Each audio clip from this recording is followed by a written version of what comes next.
In today's video, I'm going to teach you how to add multiple another email account to Outlook. We'll do this in Outlook on the web, so everything happens right in your browser. To get started, open a modern browser and head to outlook.live.com. Make sure you're on the official Microsoft site and that the page fully loads. If you're already signed in, you'll see your inbox.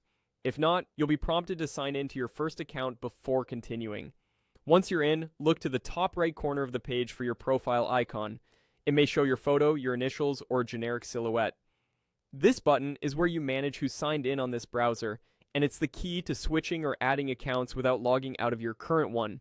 Click that profile icon, and in the menu that opens, choose Sign In with a different account. This option lets you add another mailbox to the session so you can switch between them as needed.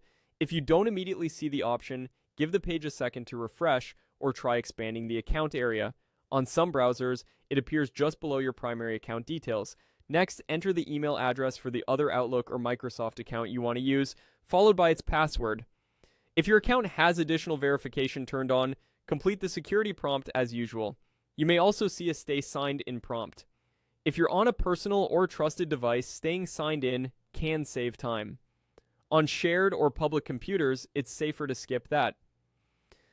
After you finish signing in, you're done. You now have another account available in your browser session. To move between accounts later, click the profile icon again and pick the account you want to view, or use Sign In with a different account to add more.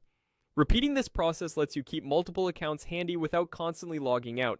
If you don't yet have the account you want to add, you can also create a new one from the sign-in screen. Choose the option to create a new account, then follow the prompts to set up your address and credentials. Once it's created, come back to the profile icon and sign in with that new account so it's available alongside your others. A few quick tips before we wrap up. Using a private or incognito window can help if you run into caching issues, and keeping recovery info up to date makes security prompts smoother. That's it. Simple, secure, and efficient. Thanks for watching, and enjoy managing multiple Outlook accounts with ease.